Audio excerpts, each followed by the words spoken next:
هذه جمعية شنو هي؟ جمعية الضواحي المنطقة الحمرونية. دقيق وسكر لا أعلاف وتحوينات. مكان أعلاف. والله مكان أعلاف.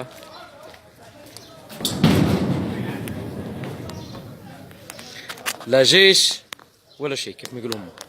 هذا مكان أعلاف. هذا مكان أعلاف.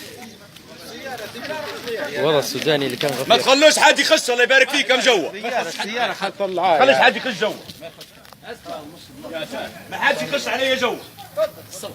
ومش اول مره تو يسوي يا حاج تو يسوي. هذه 5 مرة يضربوا فينا.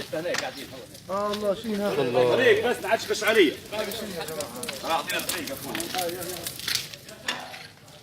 هذا مكتب.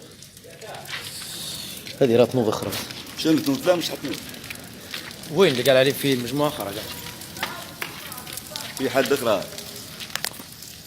هذا فاعل المصاريف. هذا عمل الخوارج. المصاريف الخوارج هذا عمل بتاعهم، هذا شغلهم.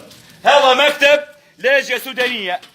ناس لاجئين قاعدين هنا في الهنجر، امورهم طيبة، يخدموا على حالهم، حسبي الله ونعم الوكيل فيهم. حسبي الله ونعم الوكيل في بادي وافعاله الخوارج. هذا فعل خوارج. واحد ثاني شو فيها انا يا اخي؟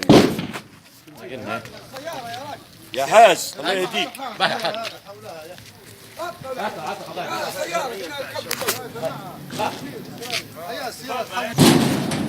انا شو فيه تو؟ هذه علفه ومش اول مره، حتى الشركه والله ما فيها حاجه، ومش اول مره، تو هذه 5 مرات. هذه شركه. الجيش عارفين، مش تعرف انهم هم المصاريد جبناء، الجيش عارفين مكانه وين.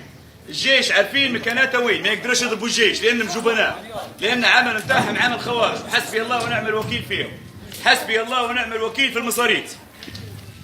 حسبي الله ونعم الوكيل في المصاريد. عاشي راجي يبدا طول بس مفروض